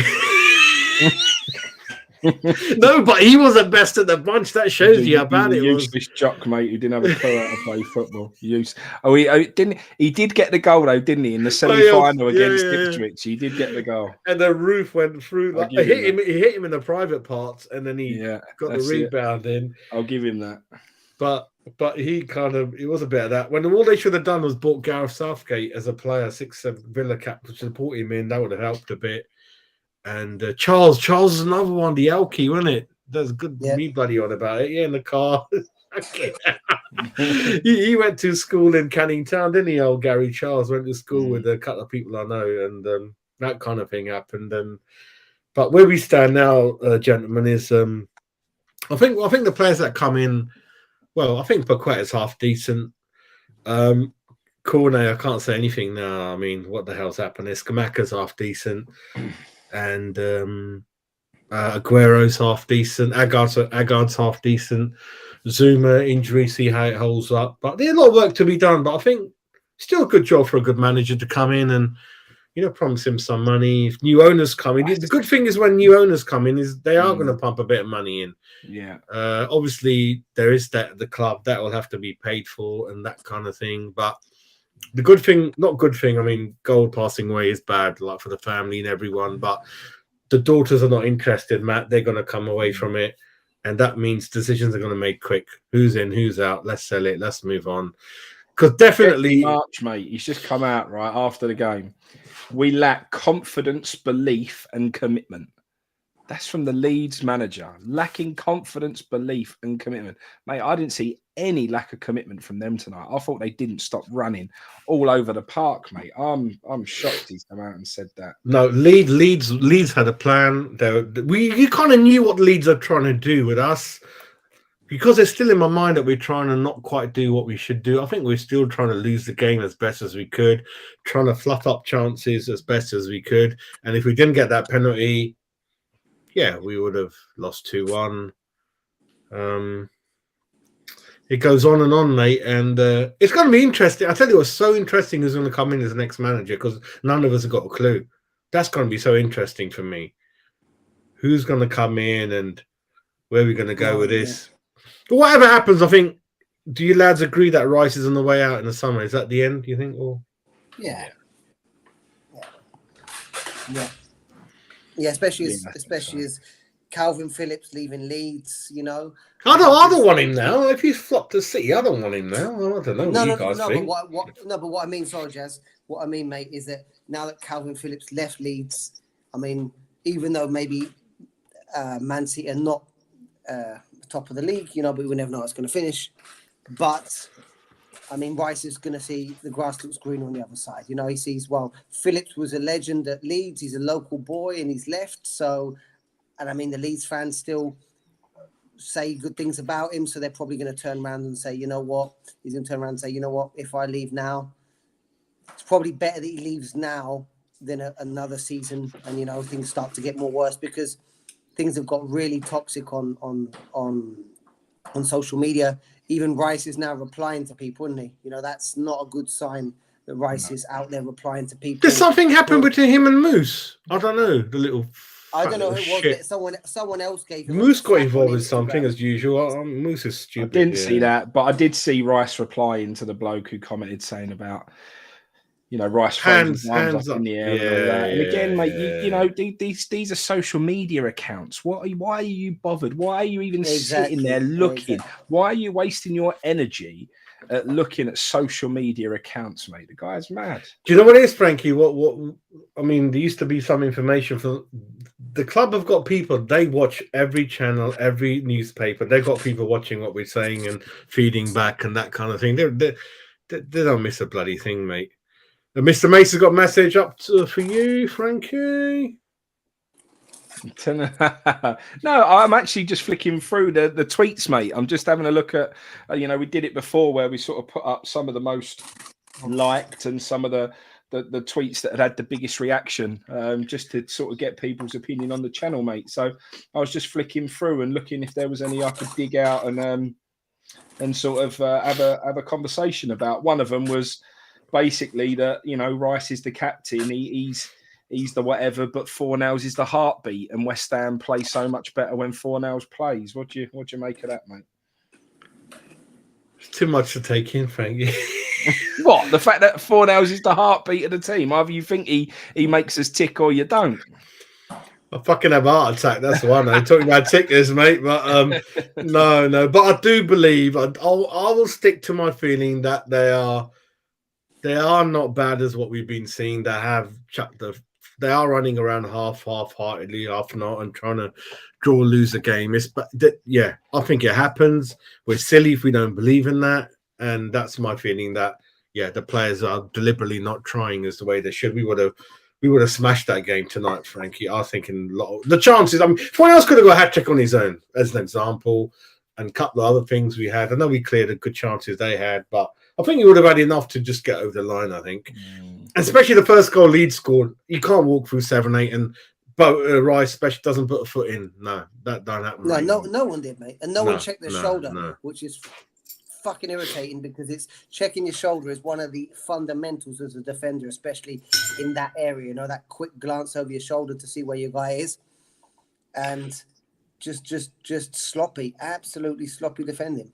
And to your question, Prav, again, I'm black or white, mate. I know I'm brown, but you know what I mean. But anyway, the way I'm going to say, that was a good one, wasn't it? But anyway, what I'm saying is, goalkeeper again, give Areola a crack issue there, mate. So let me cut it short. The people that I would want to keep if I was a new manager, Agard, Zuma if he's fit. Well, you got to play Rice, Souček. Yeah, I mean, worst things out there.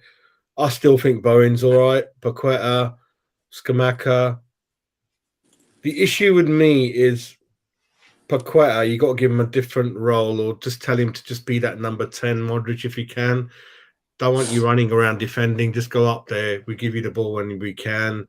And then you got to just find a different type of... Oh, mate, I don't know where to start. We've got to find a way of creating more, mate. Tonight, wing back.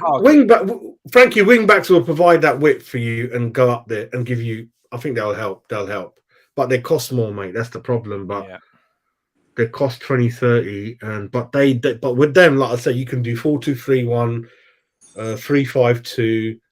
They can do so many things. You know, we saw Arnold the other day flick a lovely assist for Liverpool, and it was good. Roberts He can't defend, but he can create. And But as West Ham, we love a goal. That's right. I'm with you, mate. I'm with you. Like I said, that what I pinned to the Dorking Wanderers thing on my Twitter profile, mate. He says, you know, we score more than anyone else, we let in more than anyone else, and long may it continue. Rock and roll football, like, you know, I enjoyed tonight a little bit more just because it was an open game and there were things going on. But like I said, mate, you've had 2 shots tonight. One was a penalty and one was the snatch shot from Scamacca. Other than that, we didn't create a single shot on goal. That's not good enough, mate. What it was, Frankie, the atmosphere, the fighting on the pitch. You wanted to be there, didn't you? You wanted to be in the crowd. I did. That's what it electric, was, mate. It was electric up there tonight. And do you know what? We can. I never thought I'd have to say this because we never used to have to say this, but we can learn a lot from Leeds and their support tonight. In that, even when they went 2-1 down, they were on it, mate. Them fans were moaning at the ref every decision. They were influencing the game. They were still right behind Leeds. They were roaring them on to get that equaliser. Too often, mate, do we go very silent in that ground at the moment and basically stop getting behind the team. We never used to have that problem, but it's becoming a bit naughty, really, where, you know, we I don't know, we leave at the moment. You shouldn't be leaving early, even if you're 2-0 down to Brentford. You know, mate, you can score 2 goals in 2 minutes. Like, you've got to keep them going at the moment. I know it's hard because our stadiums are poxy stadiums where you get caught in stop-go signs and you can't get out of there properly, and it's a bloody nightmare. And I understand it's difficult for everyone, but we kind of need to be behind them at all times at the moment, mate. We really do. So we do. Although I do believe it's two-way relationship. But you're right. We need to kind of sort that out. And there's been times we've been bad and played bad, but we've carried on right till the end, and we've somehow, you know, pulled something out of the bag. We're getting to those stages again, mate, where, you know, everything's going to count. You know, we're desperate for points. I can't remember. I saw the thing earlier on that you put up with the amount of points we need from the amount of games and so on, mate. Everything matters at the moment. Everything. Another thing to consider is obviously which manager understands our DNA. But having said that, obviously Pellegrini, I thought his DNA is bang on. And Sullivan said, you don't want Sam, here's the keys, I've given him everything. Then he went too much open. Bilic went too much open again, but I'd still say that first season was largely Payet. I think Payet made... I know it's not a one-man team, but God mighty, Payet, without Payet, in Payet, so many different things in that season. And when Payet was out, Frank, you remember, we went all the way down, lost to Tottenham, all that. You came back and we lifted up again and that kind of thing. You can only work with what you got, though, mate, can't you, at the end of the day? Like, you know, but you think about how many people in the league really play like we understand West Ham football. People take the piss at West Ham. How many people can win and really play like that anymore? Not many. Not you know many. what it's proven, though, mate? It ain't to get your identity doesn't come from. It doesn't start. Don't get me wrong. Your manager has to fit the bill, right? But it doesn't start with the manager. Teams like Brighton and all that. They've highlighted how they want to play. They've highlighted how they want to build. When they get rid of a manager, they come in and pick up from where they left off. It's almost like the manager hasn't even changed. Yeah, the planning comes from the direction of the football club, and the football club give it the direction. The manager just picks it up. That's it. Because the thing is, if you keep, like you said, if you get like someone like Sam in and Pellegrini, then they're going to keep changing all the players that the previous manager bought. Yeah. And I don't know what the academy players are being taught. I mean, are they being taught like what to play? Does it follow through? Of course they do. It's all your identity as a football club, from the very bottom all the way through the top. And it's a culture. And if you've got that culture, you find a manager who's coming in who's going to fit that culture, and he just picks up where he left off. Mate, Brighton employ managers I've never ever heard of. Yeah, it's like nothing's changed. Brentford's the same. Brentford's the same, mate. Exactly the same. What you just said. There are sides that do it properly, mate, and build properly. The problem is we haven't got an ownership who understands identity. They don't know what they want to be. So when a manager comes in, they look to the manager to put their thing on it, and that's the worst thing you can do in football, because then when that manager goes, you then start again from scratch all over again, and you can't keep starting from scratch. It's your quickest way to going broke as a football club. And it's what we keep doing, mate. Buying players that fit a certain whatever, and then a new manager comes in, don't want those players. They all go out the door. Mate, it's a vicious cycle we get ourselves involved in. The Premier League came about 92, 93. Frankie, what is your favourite time? Like one season, one manager, or anything? Or I've got to admit, 20 years, isn't it? 20 years, I think. Yeah, I did like the Bilic season. The last one up to Mark. Yeah. There was something magical about that team. I just felt we could go anywhere and win. I just always had a belief. Like I said, the Zola era, I did like. Obviously, there were some times under Pardew that I liked, but Yeah. let's be honest, mate. We haven't had many good times. We don't have many good times as West Ham, but it makes when we do all the more special. And I do love it that we don't often have our day, but when we do, it is always pretty amazing, mate. Yeah, Harry knew the DNA. I mean, it was good under Harry. Trevor Sinclair, wing backs, and the defense I was never keen on. I mean, I loved Unsworth, and we had Ruddock. We had, God, who did we have under? You know what Harry's like? Bloody hell, we had everyone in there. But Sinclair, I love Sinclair. Yeah, under Harry, it was quite. We had Bloody Ian hell. Pearce, didn't we? Ian Pearce. What stood out for me was Hartson Kitson partnership, Lomas coming in from Ireland. He brought all of them. Rio emerged, Joe Cole, Lampard, Do you remember Carrot. Ian Pearce scoring late on away to Tottenham? That was that was blinding. I was absolutely mental that day. Because like Matt said, he could cover up front. He's a bit weird. He could cover up front. He could be playing CDM. Unsworth got sick. He had to go up north again, join Villa. Lomas, Shaggy was steady Eddie when he was all right. For me, Jazz, without a doubt, my best times as a West Ham fan were Pardew's years. I think he was all right. I think he was. Frankie doesn't agree. Yeah, no, I'm not saying because of Pardew, but yeah, I went to the playoffs both years. You know, when we lost against Palace, and then the next year, when we beat Preston.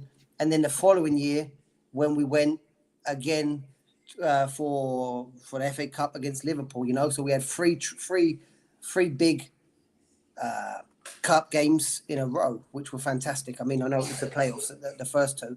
Obviously, two of the games were a nightmare, as we know, in terms of the result. But still, I mean, for me, you know, the Alan Pardew's Claret and Blue Army, I've still got the shirt upstairs, you know. I love that. I was at a lot of the games, most of the games, some away games, and just absolutely, I really enjoyed those 3 seasons. Well, the first season he came in around October, November, didn't he? He came in. He didn't come in at the start of the season, did he? Because it was when Rhoda ended up leaving, didn't he? And then it was a fun time because we had them 3 seasons in a row at the Cardiff, didn't we? That's 3 seasons in a row, the 2 playoffs and the final. It was fun times then, man. It was fun times. Yeah, I went to all 3, and we had great players. You know, that's when we had Tommy Repka and you know, all those kind of guys. Anton was at his best during those years. You know, like you said, do you remember David Connolly, the Irish striker? Yeah, I do. I remember him scoring at Preston, first game of the season. It was baking hot. Got some stories from that day, mate. That was a good day out, that Preston game. Well, remember we had Jody McAnuff and I remember we used to get the train with his dad. His dad used to get the train to the away games. We used to get the train with his old man. It was a good times they were, mate. We had some good players around there. Yeah, that was a good time. Yeah, just thinking about it now, as I say, I never really remember Pardew as much as a fond manager of the football, but it was at that time I was 18, mate. I found a thing called football casual culture, and I had other distractions. I used to just go away games on the piss and just get involved and have lively old times at away games. And the football weren't really the most interesting thing. It was going into nightclubs, pulling women and whatever else. So I guess that's why nice. I don't remember the football so much, I suppose. Yeah, I mean, did we have John Carew then as well? Didn't we? Didn't John Carew come in at that time? Yeah. Jazz, you're on mute, mate. Jazz. And who was the one who scored the really late goal at Wigan, which knocked him out of the playoffs? Brian Dean, weren't it? Brian Dean, last game of the season, he scored against Wigan that knocked him out of the playoffs. And we would have already been in the playoffs anyway, but because he scored, it knocked them out, and we stayed in it, and they were gutted. I think Matt was right. I mean, I like Pardew because he built a whole team from scratch in 2-3 months. Zamora, the Gabidon, the Mullins, and Rio Coca, like I said, Zamora, up front Harewood, and then Banyun when we went up, more money. Come on, that's hard to do. That Konchesky, you know, so many players came through. It was unbelievable. and good football, solid. And I remember that touchline fight with Wenger, Arsenal. That was hilarious. And we remember Connolly and I liked Glenn Roeder as well. I mean, he did a lot of good work at the club, like we talked about with a lot of guys. Better coach than manager, You'll be the only one saying that, Matt. I think he's out of his depth, mate. But I mean, nice guy, but but he did a lot of the club at the time. When Harry Redknapp was there, he worked. Glenn Roeder was a great coach. Worked under Hoddle in the England setup. Then was there for a long time under 2 or 3 years under Harry Redknapp before Redknapp left the classic example there, mate, was when he got that transfer kitty straight away, didn't he? And he bought David James. Oh, it's great signing, James. I thought he was all right. And Don Hutchinson. So you thought, wow, he's done well with that, but unfortunately, the football didn't go as well as we would have liked. And then he got that absolutely ridiculous. What was it like? How many years contract at Newcastle did he end up getting? Oh, we're talking about Pardew or Roeder? Sorry, no, Glenn. Yeah, I'm sorry, I'm getting confused there. Because no, Roeder bought James. Roeder bought James. We bought Repka. Newcastle as well. Yeah. Roeder was in, and he went back to Newcastle. It's like obviously a bit like Noble, but you're right. David James, I thought was a solid signing. Hutchinson and Repka. That was another one. Hutchinson, Derby away. He scored really late on to win 1-0. That was another good away night. Yeah, I used to like a lot. It was like something gutless fairy, nothing. Yeah, but a good, like I say, good coach, poor manager. I'll tell you what, we went down right, but Trevor Brooking, those games he took in charge. If you can find it on YouTube, I think the Chelsea when the Canio scores. Yeah, you see Brooking on the touchline. I didn't know. I mean, obviously he loves the club, but he doesn't show it like that, mate. Oh, if you remember as well, Di Canio was being left out by the previous manager and brought him back in. Then he scored that winning goal against Chelsea and he was in tears in the tunnel, absolutely crying. I'm telling you, Brooking, just looking at him, I'll just crap it, mate. The persona of the guy. What I liked about Brooking, mate, is no one could argue with him, right? You couldn't add a single player who said you can't be successful at West Ham. He can sit there and go, look, I won the FA Cup with West Ham. Yeah. Don't tell me you can't be successful at West Ham because you can. I'm living proof that it happened. And you could have nothing but respect for the man. So, I wish there was a player who had brought some success to West Ham. Unfortunately, they've all got too old. It's been so long since we won anything. So. The stature the man has at the club, no one to this day has never said nothing. And I would go for a brick wall for him. And he just like, I'll just shit myself, man. You get some people like that. And like, they don't have to say anything. They could be the nicest people. Don't have to throw a teacup. He was too comfortable at that time. He was still on Match of the Day and everything, wasn't he? He was still around. No. Wanted to tarnish his legacy. And the thing is, it is. I mean, if I was a legend at a club, there was no way in hell that I would go back as a manager. No. You just put everything at risk, And whether we like it or not, every manager ends badly at a club, because you get to a point where the candle burns out and you leave. And so there's no point in risking it. And I think Brooking was smart. He came in, he did a great job for a little while, got a little bit of, excitement out of what he did, a little bit of taste for management, and then left it to someone else and left with his reputation intact. For people that don't know, he retired around 83, largely due to Alan Devonshire. Was out of football for about a year and a half. Otherwise, he said I would have stayed another year. So he retired.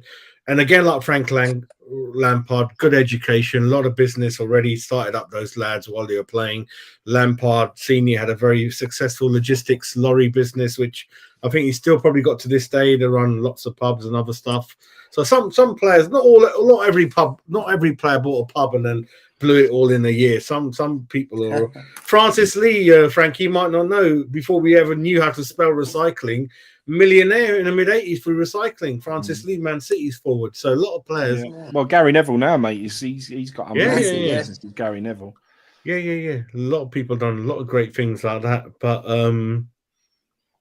yeah, I mean, it is what it is. We could go on all night about what we want. But yeah, we just want our West Ham back a bloody once again. And it is ironic what's going on in that club, go around and around and around and around. We'll see what happens. But Matt, just summarize again for you lads. You've given so much time today. I think you guys have been 3 hours today. So again, grateful for that. And Matt, we'll discuss privately though, but if you can, any chance of you back on the British Isles anytime soon, mate? Any plans, Matt? Yeah, we're looking towards it, mate. I just got to sort out my part. I got to renew my passport, and I've got to do it while I'm over here.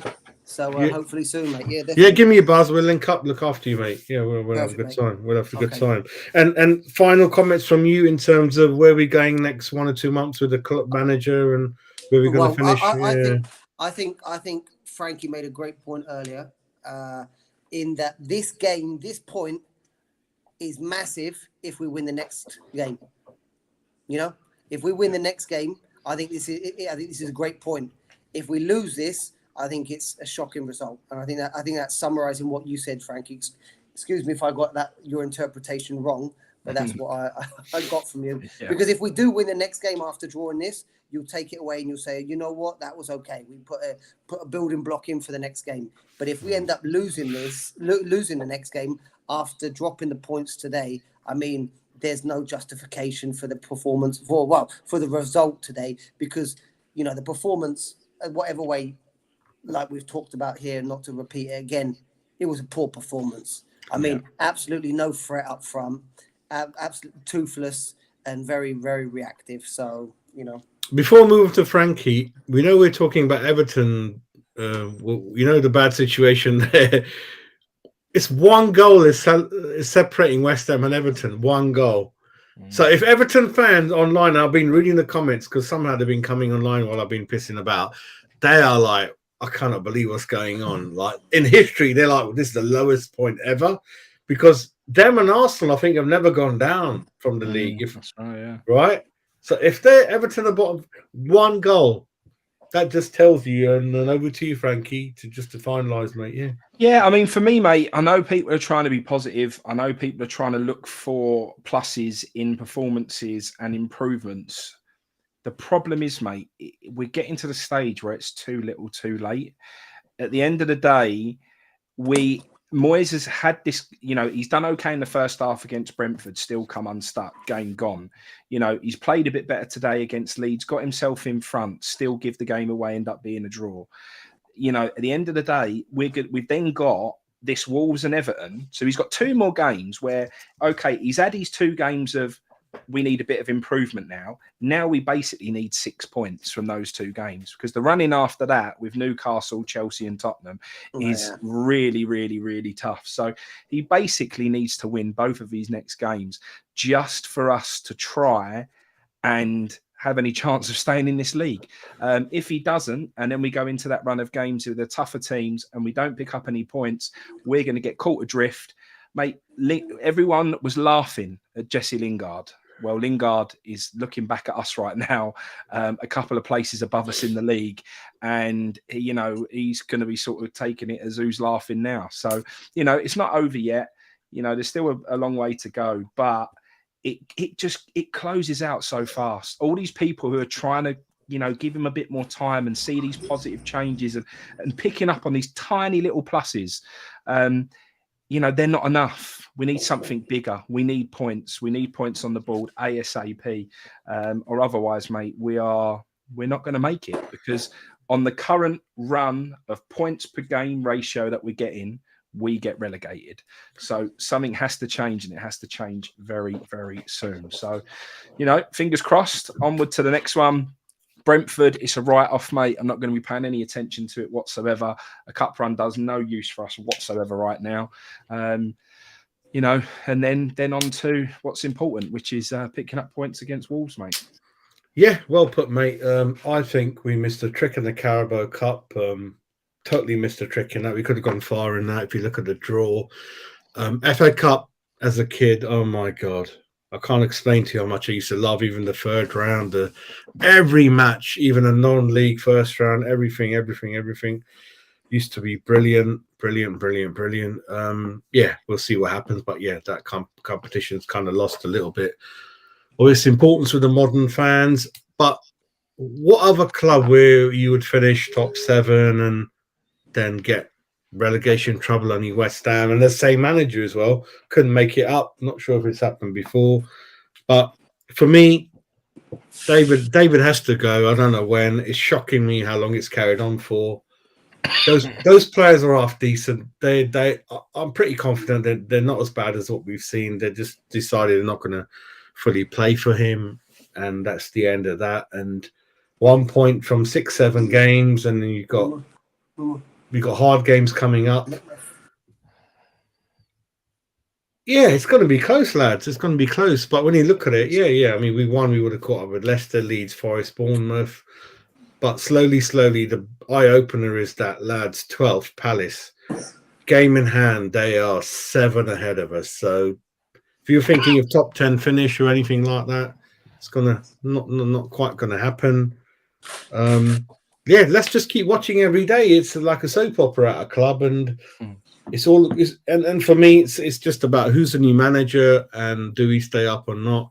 Those are the 2 questions in my mind. I'm not really bothered about who comes in, because so many players have come in and just not shown what they're worth for one. Not one saying their fault. So even if you bought 100 million player tomorrow, Frankie, I'm like, yeah, what? I don't know what you're going to do. Play left back for us? I don't know, mate. I'm a bit out of love at the moment. Passion a little bit, you know. I need that back, and that'll come back when we get a new manager, and I'll be back at the ground and we'll have a few laughs. But yeah, thanks for joining, you guys, and I think the fans, all the viewers that follow our channel, are the same point. You know, you got a point. You're not going to celebrate a point. You're not going to say you changed the tide or turned the corner or things are going to look up. It's the same shit, same crap, and I thought we should have comfortably or reasonably won this game if we had a good manager, good tactics, applied the right concentration, everything like that, you know, because the fans did their bit. They're fucking going nuts, did really, really well. So that is it for me, really. So next game is Brentford, and then I'll try to see if there's any rumours next couple of days. But from what I know, Frankie's, which benefits the board, there can't be anyone coming in the window unless we change the manager. I can't see it. David said we don't need anything. Sometimes that usually means they're not going to give him anyone. Just deal with what you've got. Ashby will follow the Ashby case. I don't know why he's not already gone. I don't know what's going on there. But just close off and said that Arsenal-Newcastle game last night, absolutely enjoyed that. I thought that's 2 solid teams, end to end. Great display of attacking and organisation and defence, and all those Arsenal fans who shouting at Newcastle saying you defended, you negative. Nah, load of bollocks. I didn't see any of that. I thought it was a great game, great manager, Eddie Howe, and they got so many players out injured as well. They're going in the right direction, and Arteta, calm down, mate. That's it. Give your evening back to you, lads, whatever's got. And Frankie, hope you get better and better. And Matt, thanks for coming back. And take care, mate. Bye, audio superb, right, mate. Fantastic. Take care. God bless. Bye, Catch guys. up next Bye, couple of days. Thank you, lads. Take care.